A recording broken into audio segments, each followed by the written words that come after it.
We all have those pieces in our closets that we kind of like, but there's just something slightly off about them that keeps us from wearing them on a regular basis. You could throw them away, donate them, give them to a friend, push them to the back of your closet, or you could use one of these fun ways to upcycle your clothes and make them a little bit more unique and special. Today I'm going to share 7 ways you can spice up clothes you already own for this fall and winter season. Let's get into it.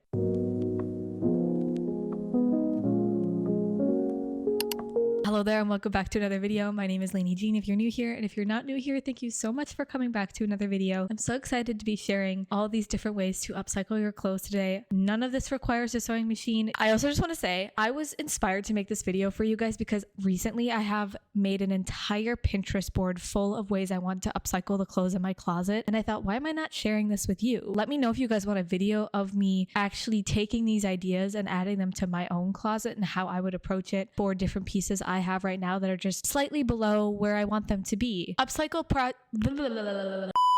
The first upcycling idea I have for you is to use dye. There are many ways to go about this. You could simply dye a bunch of clothes in your closet a specific color. Maybe you have some pieces that are not a color you wear on a regular basis. If you have a specific palette you wear in your closet. For me, I wear earth tones. If I had a piece that did not fit that, maybe I would try and find like a brown dye or a dark green dye or something. And I've seen lots of people do this. They will collect pieces in their closet that they no longer enjoy wearing because it doesn't fit the color palette they like anymore, and they dye them and they instantly give new life to these pieces because they are so much more wearable with everything else they already have in their closet. But that's not the only way you can go about using dye. You could also do the reverse of dyeing, which is bleach. I know that this was a big thing. I think in like 2020 people would take bleach to paint designs on their clothes. You could still do that. That's very fun if you like the way that that looks. And you don't just have to do that on black clothing. You could do that on your denim. You could do it on a colorful piece of clothing. Say you have a purple jacket you want to paint on. I think it would probably lighten to either a lighter purple or like a pink. Could be really cool having the colors of the pink and the purple together. You can also use dye to create fun designs like polka dots or stripes. If you're into that right now, it could be a good way to participate in that trend without buying completely new pieces. I know you do have to take into the account of like buying the dye. Some people already have clothing dye from previous projects, so obviously go and look at the colors that you already have and use those. But if not, maybe try and find 1 or 2 colors you can implement to use across multiple pieces of clothing just to make it a little bit more cost effective. And if you aren't into the dots or the stripes or, you know, certain shapes, you could also just do completely abstract. Get crazy with it. It doesn't have to make sense. If it looks cool to you, then it works. Clothing is so personal to every single person. If you don't necessarily know what you want to do, but you know you want to do something with dye, just let yourself loose. Maybe start with a piece that's not so sacred to you, like you're okay, it's a little imperfect, so that you can kind of see what you do like and what you don't like. And then once you kind of figure that out, you can move on to a piece that is a bit more important to you that you really want to get it right. And lastly, tie-dye. I know some people are going to cringe at this, but honestly, tie-dye has always been fun to me. It does go in and out of trend for the majority of people, but I think tie-dye comes and goes so frequently that you could make it something you wear on a regular basis in your closet. I also don't think anyone's ever going to see tie-dye and be like, ew, why are you wearing that? It's a fun pattern. You can make so many different designs with tie-dye. It can be cost effective if you're using the colors you're already using on other projects. I think for me personally, I would really go the route of either adding stripes or polka dots. These are patterns that are really prominent in my closet already, and there are some pieces that are a little bit too plain for me that I would like to add a little bit of something to. So I think that this could definitely be the route I would go if I participated in upcycling my clothes this way. The second idea I have for you is to utilize buttons. This has been all over my Pinterest board in every way. I'm obsessed with it. I know some people are not going to like this. Like if you have, I believe it's called Trypophobia, maybe skip ahead in the video because this is a lot of circles clustered together. But there are so many ways to utilize buttons. Jewelry, you could do asymmetrical designs on your clothing with the button. You can create clusters in certain areas of your clothing. I saw this really cool design that did like a swirl on the side of the torso of a button-down shirt. I really like that idea. I might have to utilize that. I also liked people adding buttons to the collars of their clothing and the cuffs of their sleeves. You could take that idea and add it to the bottom of a hem of a skirt or a dress, or the top of your pair of jeans, like where the belt line is. There are so many ways to get creative with this, and I think a really fun way to do it would be to go to a thrift store and buy a jar of old buttons and dig through them and find ones that you think look good together. There's something so much more enticing to me about clutter of buttons, not them all looking the same. Sure, it's cool if you have like uniform buttons. To me though, the thing that really makes this unique is finding different buttons that are cohesive, but each one is their own individual style. It doesn't have to be set in a specific pattern or a specific size. You can have them be a little bit mismatching and still make it look cohesive. The third way you can upcycle your clothes this year is by using patches. Now, I know patches have been a big thing to utilize for many years, whether that be iron-on patches or using patches as a practical way to close holes on like your clothing. I know that that's a really big way people use it on like jeans and overalls, but you can also use it as a way to add personality to a piece. Even if it doesn't need something patched up, you can add patches to tell a story with a piece, to add more color. I've been really into big and small shapes people have been adding to pieces with patches. A star design. I also like the idea of adding like little hearts everywhere. I've seen people make collage type pieces on shirts and pants. I think there's a lot of ways you can get fun with it, but you could also just use pieces of scrap fabric and stitch them onto your clothing, and that itself is unique and its own piece of art to look at. Not everything has to be perfectly thought out. You can simply put them on there because you like the way it looks or you like the pattern of the fabric you use. Idea number 4 is painting on your clothes. Again, this is something a lot of us have probably done from a young age. If you want to add something to your clothing, you can just paint on it. I know there are specific types of paint you should use for your clothing. I have used acrylic paint on clothes before and it's been just fine. I guess it just depends on how long you want it to last, and I'm sure you guys can let me know in the comments what the best paint to use for this is. I'm not too particular about it. If it starts to fade, I can just repaint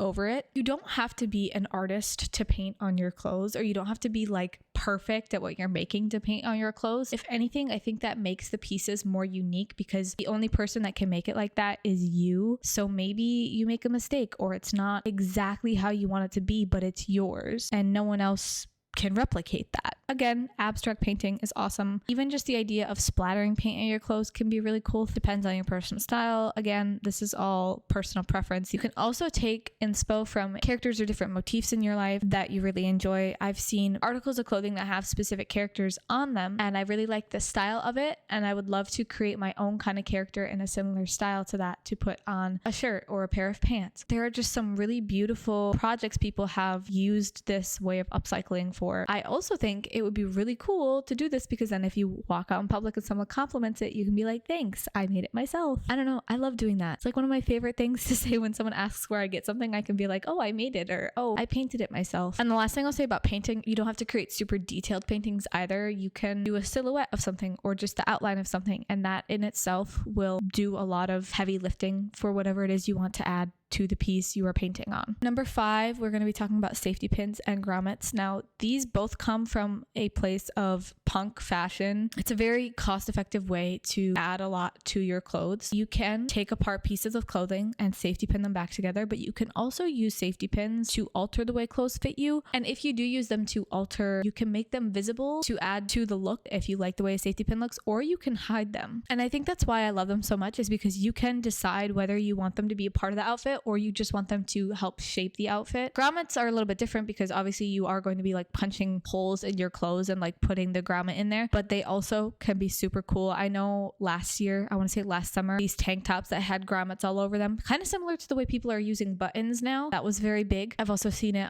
people using it on like ties and blazers. There's just so many different ways you can do it. You can also use safety pins to pin objects or pieces of fabric or items to your clothing, but then you don't have to have them stay there forever. You can take them off if you want to, which is another great thing about safety pins. It's not permanent if you don't want it to be. All right, number 6 is belts. Y'all are gonna think I'm crazy for this one because I actually don't own any belts. At least I didn't until I told you guys about the assassination costume I want to make for Halloween, which I'm currently working on. And you guys all told me to thrift old belts and take them apart and put them back together, which got me thinking, what about taking belts apart to create new styles of belts for everyday fashion? I looked at Tag Walk, which is an app you can use to look at all like the recent runways or just any runway from any season. I noticed that these kind of belts are actually very prominent. They took multiple belts to almost make it look like it was one belt, but it isn't. Or the idea that you can take belts apart and put them back together to make new pieces. You can also do this if you have multiple belts in your closet by just layering them, whether that be like crossing them over each other, looping them through each other. I still don't own like an actual belt because the belts that I got that I thrifted, I have completely taken apart and turned them into a harness for my costume. But at some point I do plan to thrift a couple of belts to kind of try this out and see what I can create. And also a really easy way to take belts apart and put them back together is with E6000 glue. That's what I've been using for my costume, and it has been really effective, especially if you can find belts that have the buckle. If you can find circular buckles, it makes it really easy, but also I'm sure you can make it work with other shapes of buckles. And the last upcycling tip I have for you, or the last way you could upcycle your clothes, is with the use of ribbons. Now, I know a lot of people are over the ribbons trend, and that's fine if you are, but if you still have ribbon lying around or you still like it, you can incorporate this into your everyday wear if that is something you want to do. And this specifically ties into the use of safety pins, because if you just have ribbon and you tie them into bows, you can safety pin those to your clothes. You can also use safety pins on your clothes to basically lace ribbon through them and then lace up like the back of a shirt or the front of a shirt or the side panel of a shirt and create this really unique corset kind of inspired look. Again, it's a cheap way to add personality to your outfit. You can get very creative with it. You could even use ribbon and like glue it in funky swirl patterns on your clothes and tie it around the sleeves. If you like a certain fit of jean, if you want like the bottom of a jean cuffed, you could add ribbon and tie a bow and it would like cuff the jean while adding a bow to it. Those are all the ideas I have for you today. Please let me know which one was your favorite in the comments if you plan to use any of these, and also if you want to see a video of me utilizing these in my own closet. I know a lot of my videos recently have just been sit down talking to you videos, and that's because I'm trying to get more content out to you guys. Let me know if you are enjoying the 2 videos a week. I am enjoying making them. I'm having a lot of fun getting to post for you guys more frequently and chat with you guys more in the comments. But I also know that with posting more frequently, I don't have as much time to do deep dives into things. So let me know if you prefer once a week, twice a week, if you're enjoying the content, any ideas you have, what you would like to see more from me. And with all that being said, I will see you very soon. Love you. Bye.